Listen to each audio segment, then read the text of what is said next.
Growing up, I didn't feel safe at home, and I was picked on a lot at school.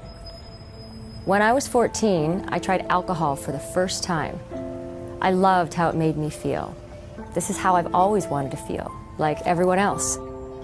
I thought I was managing my life with my drinking. However, I became more isolated. Over time, I found myself lying to loved ones, hiding alcohol, and keeping secrets, all so that I could drink without judgment.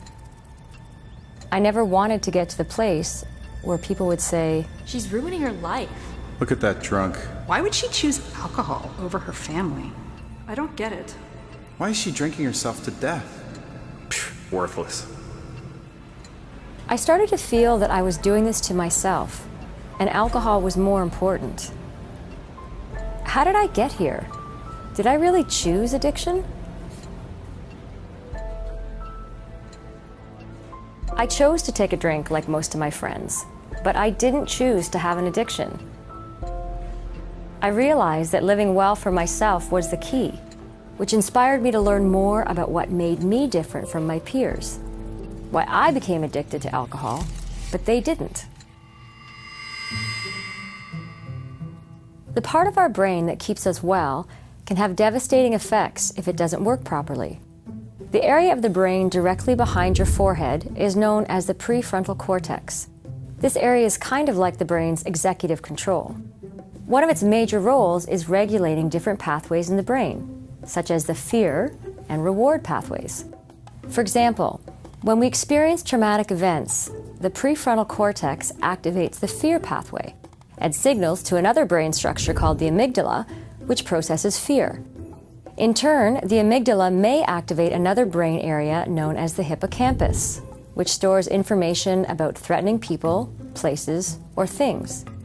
In the future, when we encounter them, the hippocampus will remind us to avoid them. On the other hand, it seems that the reward pathway is less active after trauma. It's possible that substances, such as alcohol or heroin, are used in an effort to feel better. So what does this mean? Why did my brain think that alcohol was a good coping strategy? Scientists now believe that while the reward pathway is underactive following trauma, the fear pathway is overactive. Remember the prefrontal cortex? Well, it can't do its job properly to balance the two pathways. So, my brain presented the solution to keep drinking, which increases reward and decreases the fear I lived with. At this point, it wasn't about being happy, it was about surviving. Learning that there were real changes in my brain allowed me to be kinder to myself and realize that addiction was not my choice.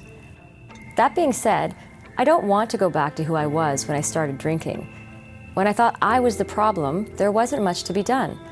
When I realized something was wrong with my mind, then I knew change was possible.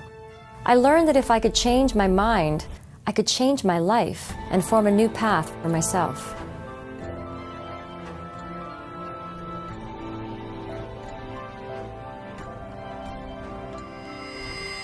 Even though we talked about how trauma can lead to addiction, there are many other factors that can also contribute to someone developing an addiction, such as genetics, personality, and mental illness.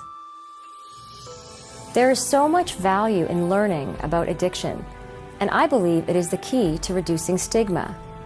Stigma around addiction is very real, and it is the biggest barrier for people trying to seek treatment. Join the movement with thousands of others working to reduce stigma around substance use and addiction.